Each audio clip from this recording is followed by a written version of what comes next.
Start the meeting with our Pledge of Allegiance. I'd like to ask Ryan Hutchinson, our council member to my left, to lead us in the pledge. Place your right hand over your heart. Ready, begin. I pledge allegiance to the flag of the United States of America and to the republic for which it stands, one nation, under God, indivisible, with liberty and justice for all. Okay, roll call. Mayor Michael is present. Mayor Pro Tem Lynn Kennedy. Present. Council members Ryan Hutchinson. Present. Christine Scott. Present. And Sam Spagnolo. Here. We have two presentations this evening that we're really excited about, so I'd like to invite up for our first presentation. This is a recognition of a proclamation declaring the month of April, this month, as Donate Life Month. So I'd like to ask to come forward from One Legacy ambassadors, Donate Life, Ina Strickland, Brenda Yount, Adam Yount, Regina Armstrong, and Cheryl Machan, or I believe that's how you pronounce it. Could you all come up here with us, please?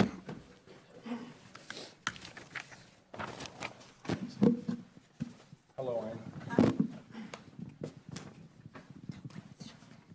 Ina. Ina comes here every year for this very moment to tell her story, and all of these folks are here to encourage you to do some pretty incredible things to help save lives in this world, and especially in this state. So, Ina, I'll turn it over to you. I want to encourage everyone to become an eye and organ and tissue donor. This is National Donate Life DMV month.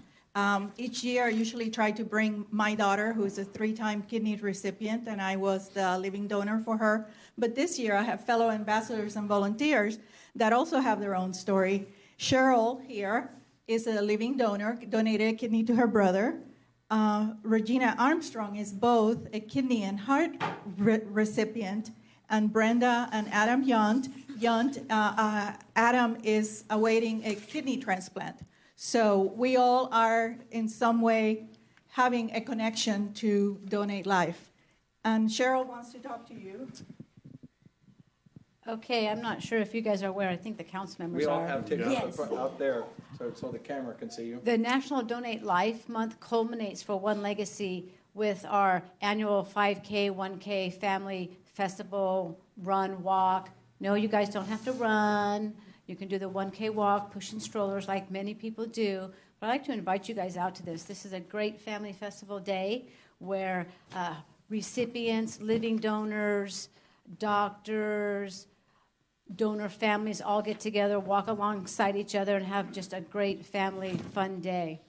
And I'd also like to encourage you guys, if you haven't already, to register as a organ, eye, and tissue donor at the DMV, or you can go to www.donatecalifornia.org. Thank you. I just want to say that I've had my heart transplant for 32 years now, my kidney 3 months ago. I've been truly blessed to my donors for signing up with that little pink dot on their driver's license.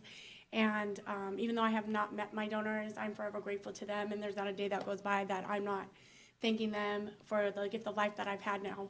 I'm a mom. I have a 16-year-old I'm able to watch grow up, and it's just an amazing feeling. And so I really encourage everybody to just do this. I know it's a scary situation. I've heard a lot of stories, but I'm living proof right here that life does go on, and we definitely need your organs. Look, we're welcome to say anything you We hope to see you at the run walk. Well, we have a proclamation here, but first of all, this is a very moving evening for us. I know your daughter's been here with you, but to have these folks tell their story is pretty powerful, and it's certainly a motivating factor for anyone that does not have that little dot on their card to be an organ donor. And it's so easy. Once you renew your license, you can go into the DMV. Hopefully one day, maybe AAA you'll be able to go there and get it done. But at any rate, we have this proclamation, and once again, it's words, but they come with our heartfelt appreciation for everything all of you do for this cause. And whereas Rancho Cucamonga is dedicated to improving and preserving the lives of its citizens And whereas organ tissue, marrow, and blood donors are life-giving act recognized worldwide as expressions of compassion to those in need, and we certainly need compassion. And whereas more than 113,000 individuals nationwide and more than 21,000 individuals in California are currently on the National Organ Transplant waiting list, on an average of 20 people die each day while waiting due to the shortage of donated organs. And whereas the need for donated organs is especially urgent in Hispanic and African American communities, and whereas more than 600,000 units of blood per year are needed to meet the need in California at any given time, 6,000 patients are in need of volunteer marrow donors, and whereas a single individual's donation of the heart, lungs, liver, kidneys, pancreas, small intestines can save up to 8 lives, a donation of tissue can save and heal the lives of more than 75 others, and a single blood donation can help 3 people in need. And whereas the spirit of giving and decisions to donate are not restricted by age or medical condition, and over 14 million Californians have signed up with the state-authorized Donate Life California Donor Registry to ensure their wishes to be an organ, eye, and tissue donor are honored. And whereas California residents can sign up with the Donate Life California Donor Registry when applying for or renewing their driver's license ID cards at the California Department of Motor Vehicles. Now, therefore, be it proclaimed that the City Council of the City of Rancho Cucamonga does hereby proclaim the month of April 2019 as DMV/Donate Life California Month in the City of Rancho Cucamonga, and encourages all driver-age residents to use the Donate Life Registry when applying for or renewing your driver's licenses. Ina and the rest of you, God bless you for what you do, and it's wonderful to have you here again this year. Thank you. Thank you very much. Let's give them a big round of applause.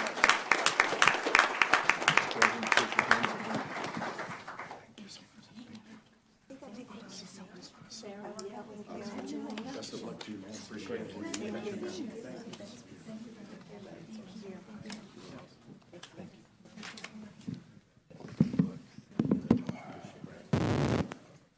Oh, come on over here for a photo. You can come right over here in front. Short people in front? Yeah. Oh, I'm tall today. It's okay. And if there's anyone else in the audience that's here, you're welcome.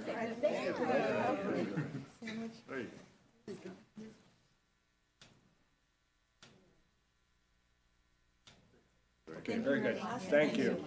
Thank you so much. Thank you.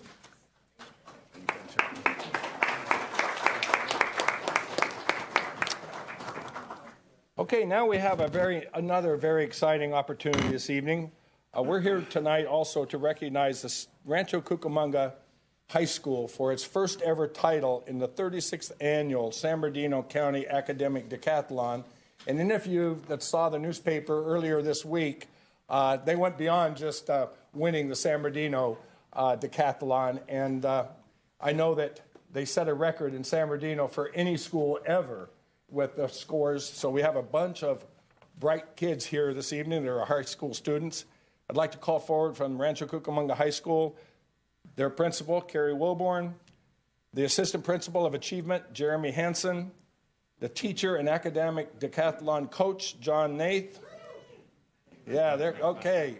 You always love your coach, right?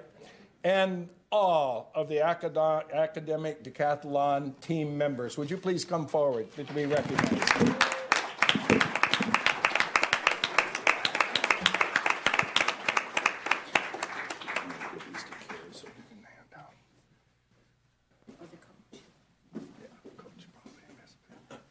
So which ones would like to, well, I know the principal would like to say a few words, and the coach. Well, let's let the principal Start speak first. All right. Thank you, John. Thank you. First of all, Mayor Dismichael, Mayor Pro Tem, Lynn. What's her face? Yeah, Kennedy. I'm sorry, Lynn. I know Lynn Kennedy really well. Council members, what an honor to be recognized by you guys tonight, and we really appreciate it. It's been a wonderful journey with this team. We have done some things that we've never done in our history as a school, as a county and made it to the state. And as you know in the paper, we finished first by setting a record score in the county. And that's wonderful. And we're consistently good in the academic decathlon. We've come in second so many times I can't tell you. So it's really cool to come in first and just set a record. And then in the state competition, second in the super quiz, and then fourth in the state. And what an honor that was. It's the best ever in San Bernardino County's history. So it's an honor to introduce you to our coach, Mr. John Nath.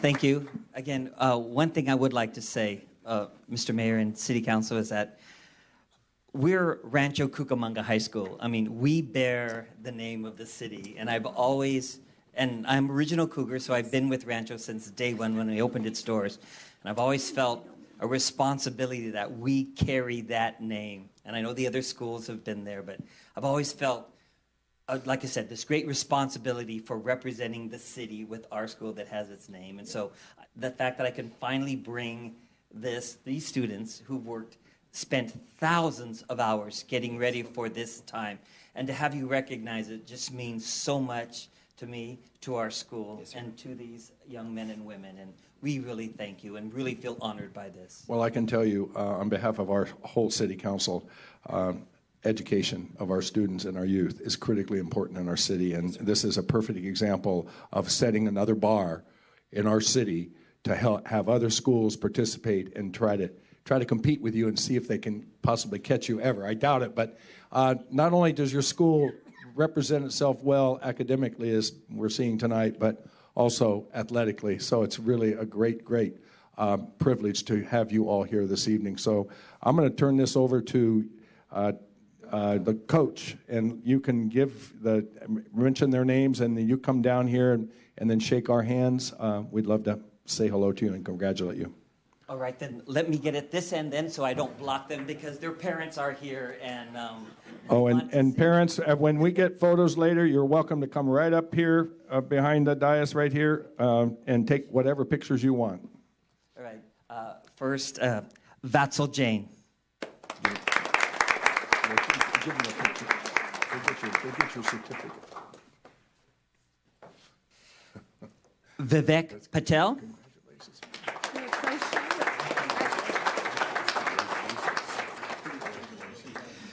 Ernesto Polito.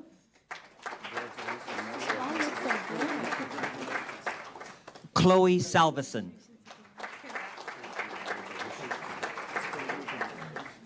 Zoe Salveson.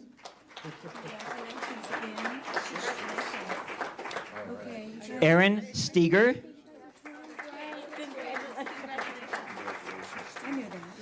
Cameron Steger. David Sudakar.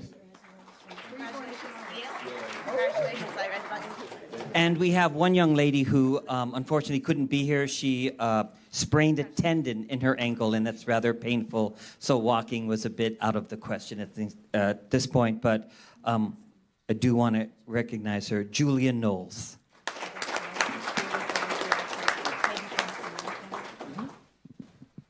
Okay, so are they all seniors, or are they different age group?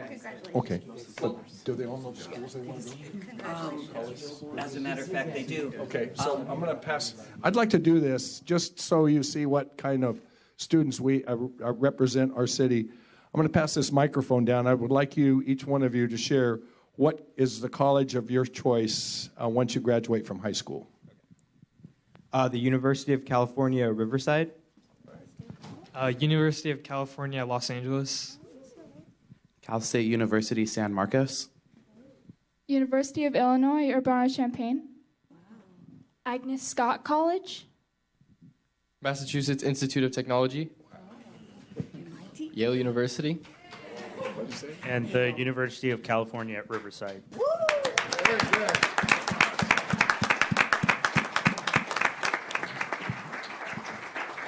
Okay, so if you'll all come down here now, we'd like to get a picture, and your family members that are here. You know, and I want to also thank all of you, mothers and fathers and relatives, for your support of your children's education. This is evidence that they're going to very high places in the future. So thank you for your commitment to your children. Yeah, can you all sit? So we need to get, so the students need to be in front. All the students need to be in front. Can you get that? Yeah, come, you can stand up. Stand in front of us. Don't worry about blocking. Don't worry, yeah. Come This on. is your party. Yeah, you're good. You're good. Don't block your face. We're fine. Come on, we're good. Yeah, we're good. We're used to it.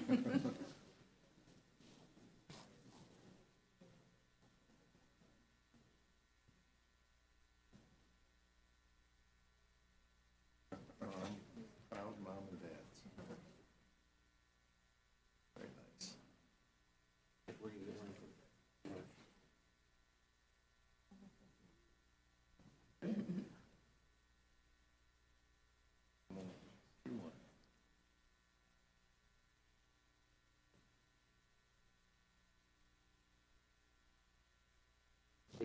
And before you leave, I do have one other, maybe a couple of other proclamations here, or certificates of recognition.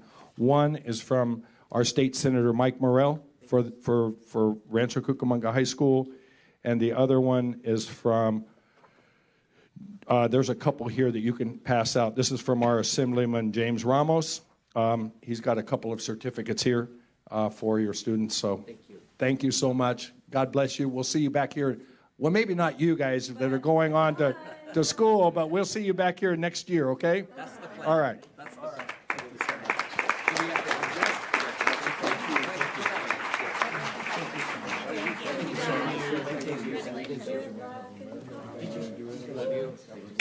I owe you something. So. Okay. I know. I'm going to introduce myself every time I see you. She's not very well known. I want you guys to retro members coming up too. We've got retro members coming up. I'll introduce myself. Yes, we will. Thank you guys. Oh, sure. Give me a date. I'd love to. Okay.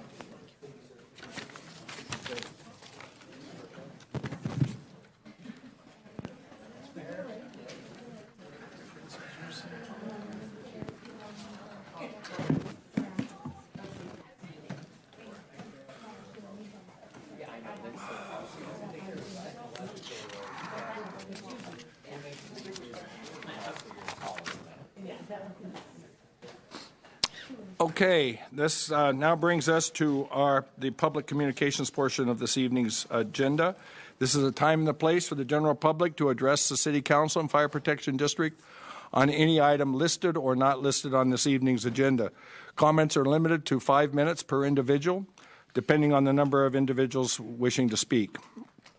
The public communications period will not exceed 1 hour prior to the commencement of our business portion of this evening's agenda. So we have 5 speakers.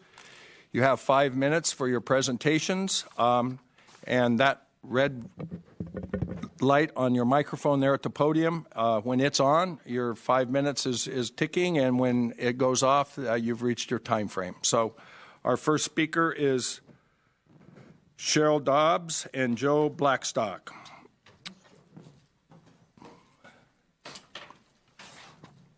Followed by Janet Walton.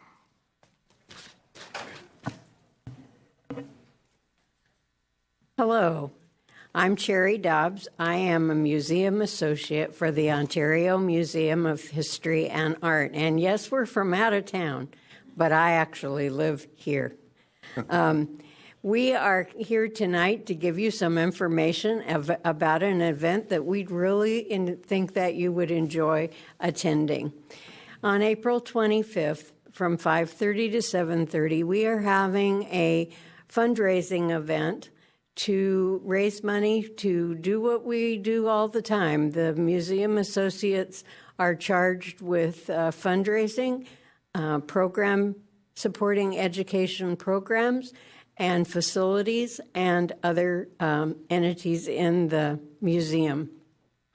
This year is our first year to do this giant event. It's a giant event for us.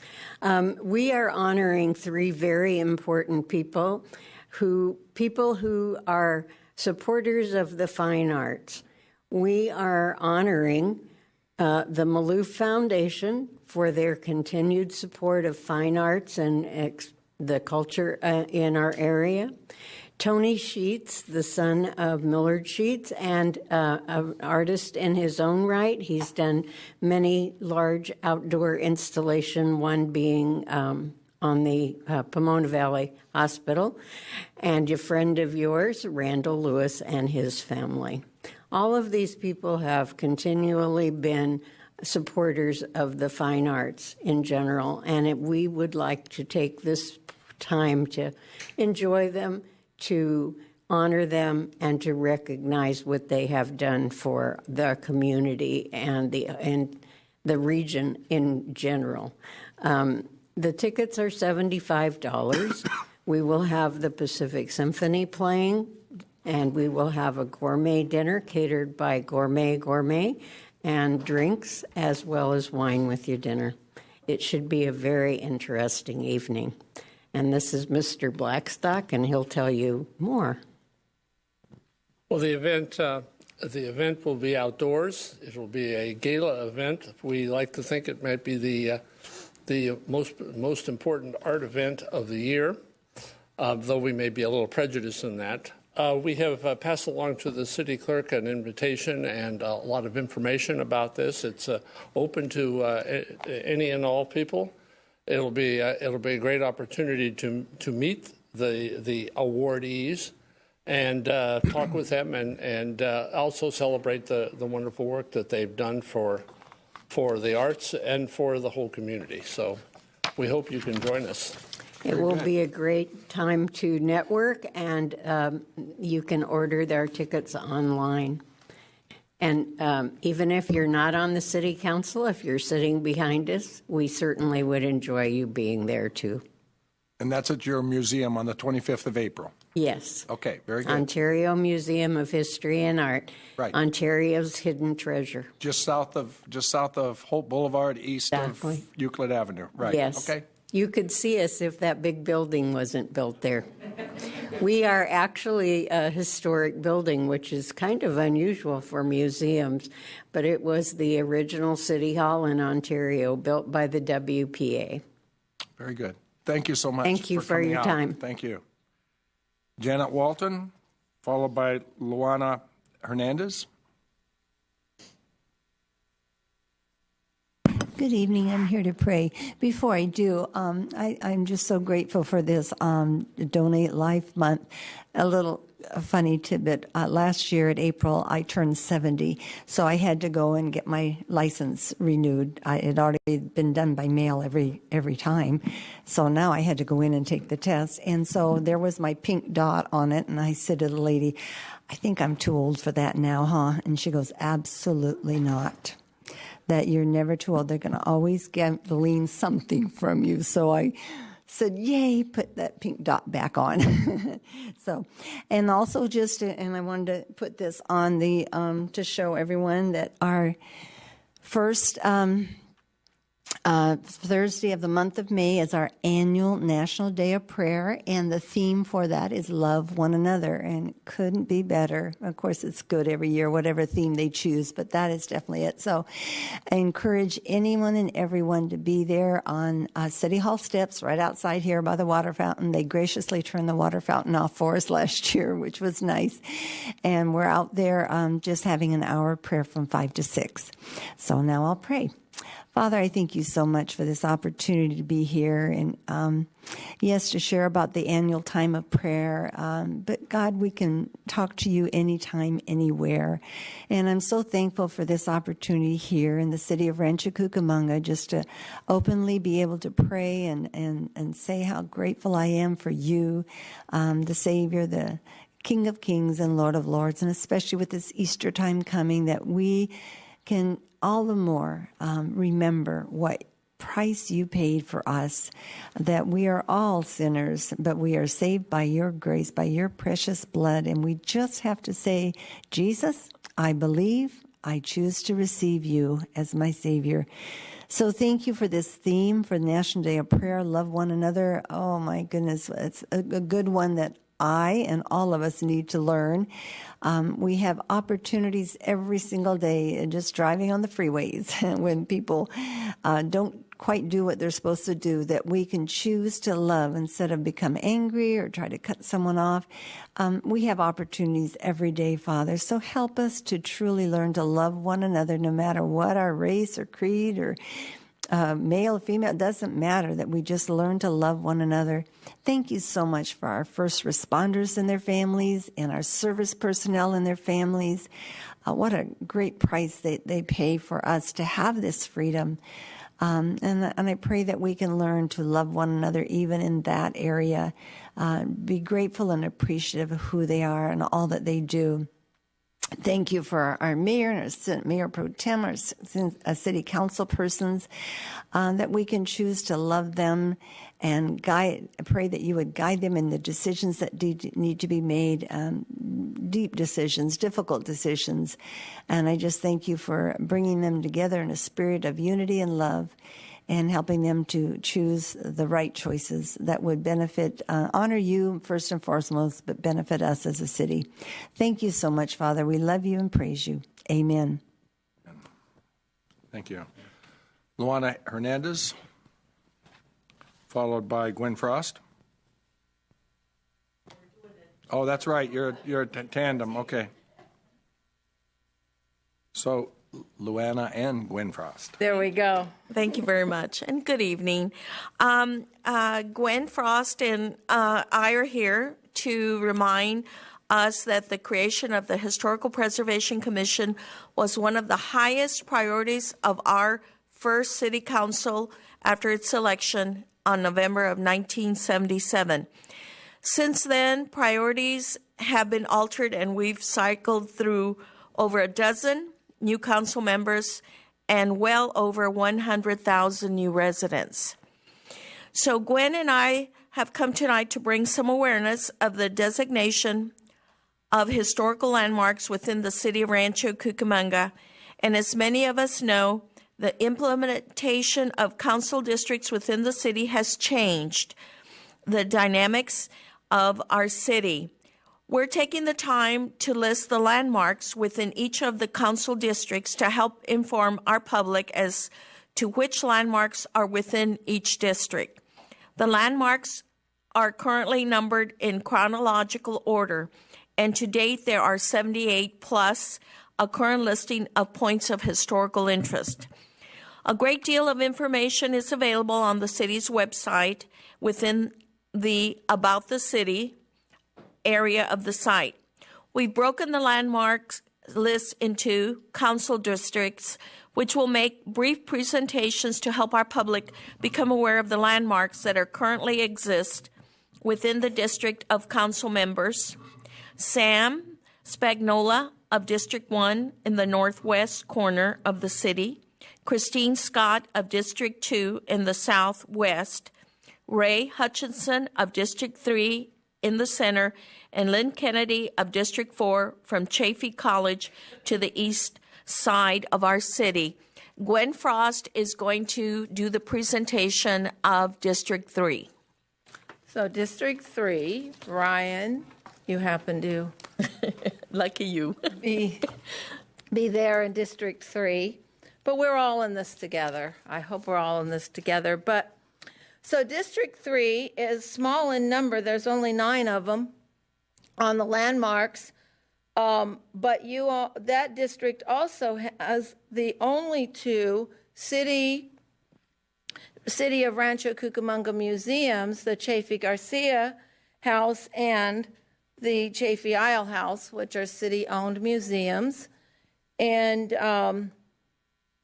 so a lot of you know you've been great supporters of the Chaffey Garcia House. Of course, it's near and dear to our hearts. We've been involved with that Etiwanda Historical Society for 38 years.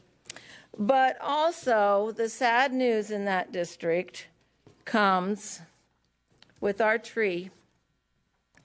The Canyon live oak tree was taken down last week. It's actually over just behind the Stater Brothers near the Deer Creek, on Deer Creek and Baseline. And we knew it was sick. I had heard it was sick. but it was sad to watch it go. So I'd like to read to you about the tree, the Live Oak Canyon tree, and I've got that somewhere closer to me. I'm just going to have to pick it up. The Live Oak Canyon tree. I gave you the wrong picture. Sorry. Now maybe this will make more sense. Got it. There's that one. Sorry, we are trying to make this professional. Okay, so the tree went down last week. It was really sad to watch it be dumped into a dumpster when I love history so much. But the live oak tree, this canyon live oak tree is a native oak tree and is 13 feet and 10 inches in circumference at a point 3 feet above the ground. Its spread is 66 feet. The particular tree is believed to have been the largest tree in the Rancho Cucamonga. While its exact age is unknown, experts have estimated that the oak tree is over 150 years old and probably grew from an acorn washed down from the upper hills. And I tried to calculate that this was written in 1987. Math-wise, that would have made the tree 182 years old. So, that being said, we can't keep everything. Trees are living, they aren't going to live forever.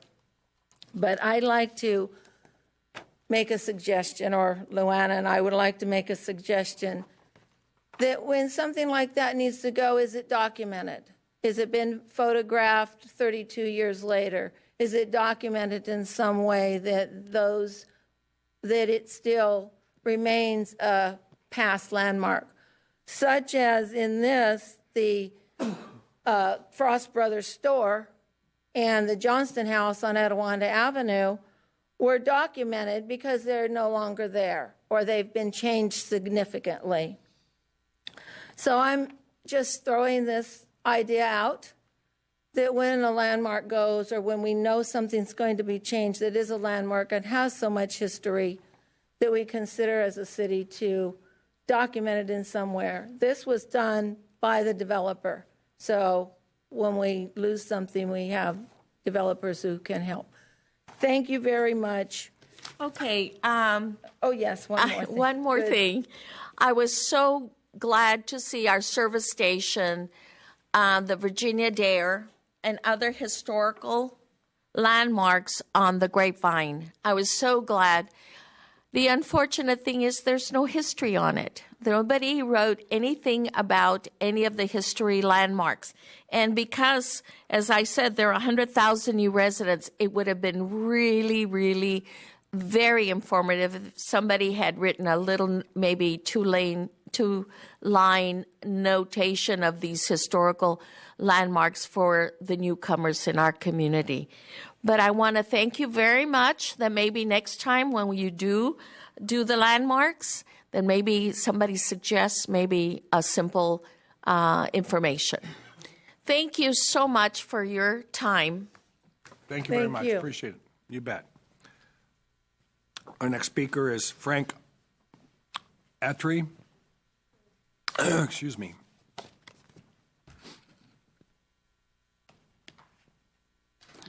Frank Attree, for the record that the city does not keep. It's come to my attention, having attended a number of these city council meetings, that religion is being permitted to be infused. It's being allowed to be injected into these gathering events, typically by members of the public who put in a request for comment and get up to the podium, say a word or two about some random topic, and then immediately proceed to delve into a prayer to God, Jesus, and I'm sorry, all that nonsense for all us non-believers. I object vociferously. Now, I am familiar with a couple of SCOTUS rulings on this particular subject, the Marsh case than the later town of Greece opinion. But then that begs the question, is this a city council chamber or is it a church? Is it a mosque? Is it a temple? Should I come in next time with my little rug? I'll bring a little prayer stone, get up here, make a comment or two, and then, kneel down and pray to Allah or Satan or somebody else. Should I come wearing a skull cap? Shalom. Should I show up dressed as a Buddhist monk? Say a couple of things about some random subject, and then, I don't know, pray in Chinese, whatever language they speak in Tibet.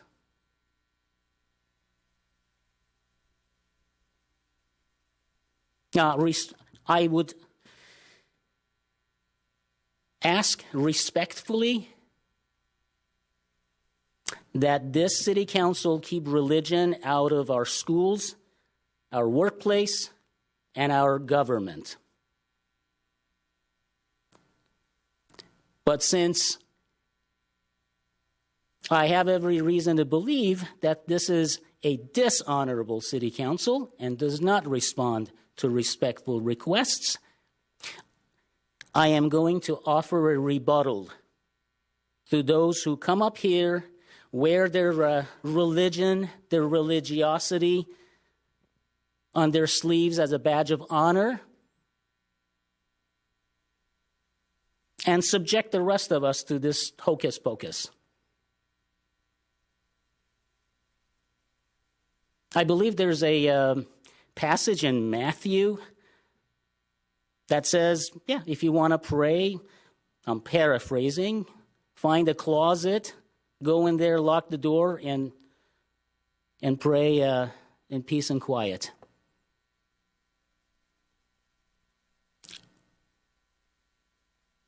As an atheist, I have no personal objection to people's beliefs, their religiosity, but I believe in separation of state and church. Religion has no place in government, including city government, in our schools and at the workplace. And I'm bothered, particularly by certain members, I think they know whom they are, who happen to be religious folks and permit this charade to continue. So let's examine this God of yours. Hello, this imaginary friend up in the sky who sees everything, knows everything, has been present since the beginning of time, is omnipotent. This thing that's very conveniently we can't see, we can't touch, we can't hear, we can't smell. There isn't a single scientific test that can detect this supreme being. If there were such a supreme being, then why would we have two Boeing 737 MAX 8s crashing out of the sky? Children on board, possibly infants, women. So I'm down to my last second. I will continue next time. That concludes our public communications for this evening. We will now move on to our consent calendars. Consent calendars are expected to be routine and non-controversial. They will be acted upon at one time without discussion. Any member of the council or fire board may remove an item for discussion. We have several consent calendars. Our first consent calendar is the Fire Protection District. Move for approval. Mr. Mayor, I need to abstain for item C2 because of my employee with Southern California Gas Company. Okay, then we will approve a vote on that with an abstention from Councilwoman Scott. Second. Please vote. Motion carried with Council Member Scott abstaining. Consent calendars, Housing Successor Agency. Move for approval. Second. Please vote. Motion carries unanimously. Consent calendar successor agency. Move for approval. Second. Please vote. Motion carries unanimously. Consent calendar public financing authority. Move for approval. Second. Please vote. And lastly, Motion carries unanimously. And lastly, consent calendar for the city council. Mr. Mayor, I need to abstain from item G2, please, due to my employment. Motion to approve with the abstention of Councilwoman Scott on that one item. Move for approval. Second. Please vote. Motion carried unanimously with Councilmember Scott abstaining on item G2. Okay, and now we will move on to consent ordinances. Following ordinances have been introduced for first reading. Second readings are expected to be routine and non-controversial. The council will act upon them at one time without discussion, but any item may be removed for discussion by a council member. Would anyone like to pull anything off the consent ordinance calendar? If not, we will consider both H1 and H2, which is the second reading and adoption of ordinance number 946 and ordinance 947. I would like to entertain a motion to waive full reading and adopt the ordinances by reading title only. I'll move to approve. Second. And Madam Clerk? Ordinance number 946, an ordinance of the City of Rancho Cucamonga, amending sections 10.44.110, 12.04.010, and adding a new chapter 9.35 to the Rancho Cucamonga Municipal Code to create a sidewalk vending program. And ordinance 947, an ordinance of the City of Rancho Cucamonga, California, amending the Rancho Cucamonga Municipal Code to update permit parking district requirements within the city. Okay, please vote. Motion carries unanimously.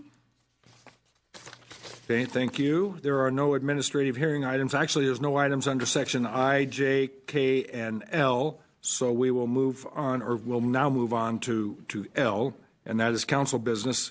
Our first item of business is selection of a delegate to the Southern California Association of Governments Scag General Assembly coming up in the first part of May. So we need a delegate to step forward because I will be out of town and unable to attend as the regional council member. So I'd like to nominate Christine Scott as the delegate.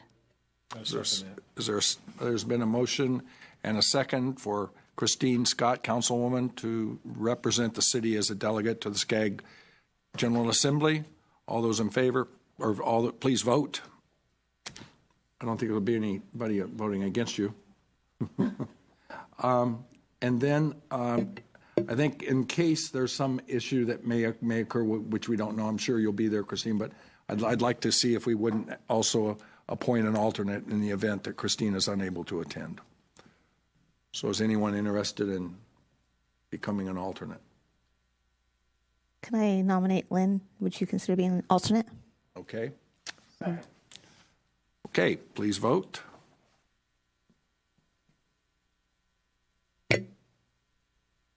Motion carried unanimously. Okay. Then I think that moves us on to council announcements. I have one announcement. I attended the policy hearing or committee meeting. I'm on the policy committee for transportation, communication, and public works, and we have our eye on several bills that are threatening to erode local control. So we're monitoring those closely, and I will report back to the council as those progress. Okay, very good. I have one announcement, Mr. Mayor. Yes. I just want to thank, last week I was invited by an organization here in Rancho called Rena's Dresses, and they donate prom dresses and accessories to underprivileged girls. And these are women that live in Rancho Cucamonga that started this organization and are providing dresses for girls not only in Rancho but other communities. So just wanted to thank them for the opportunity to be part of that day and for what they're doing, and all for the businesses and residents in Rancho that donated those dresses and accessories. They made a lot of girls' days last week, so just wanted to acknowledge that. Very good. Any interagency updates? Mr. Mayor? Yes. I don't often interject, but because there's so many students here and they heard something from the audience, which I think requires a short legal response. Thank you. So this question is being raised about the propriety of some member of the audience not organized by the council or any program where the council brings people or rotates different religious leaders to pray, which was the subject of the Town of Greece case, the Supreme Court finding that was appropriate. The March case dealt with prayers to start legislative sessions, which was also approved. But what the gentleman was complaining of tonight that bothered him, and I think all he was saying was that he took offense to it, was somebody coming up from the audience under matters from the audience, general participation, where you have to allow anything that conceivably could be considered within the jurisdiction of the city, and you have to let them talk. And when somebody offers prayers wishing the council best wishes in making its decision and taking its actions, that's obviously appropriate under the law. So any student who came here should not leave with the impression there was anything illegally inappropriate about that. And if we tried to stop somebody from coming up here and saying that or praying, we actually would be targeted with a lawsuit by the ACLU or some organization like that for having done so. So prayer at the start of public meetings is appropriate, and it's even appropriate even if organized by the city in this case, so long as you rotate that opportunity amongst the several religions that are represented in this community. In this case, this is just a private citizen coming up to say what she wants to within her 5 minutes afforded to her, which is completely legal and appropriate. Thank you, Mr. Markman. I appreciate you clarifying the legal opinion on that matter. Thank you.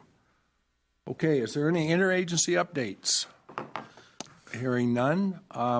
Ladies and gentlemen, we have one other item, and that is any identification of items for our next meeting. Seeing none, we're going to go ahead and adjourn. We have to continue on with a closed session, so we will be adjourning our meeting to closed session, and then thereafter we will be leaving. So thank you all for attending tonight. Thank you, students. If those of you that need a signature, these folks up here love signing their names to your papers. So thank you for being here. Appreciate it.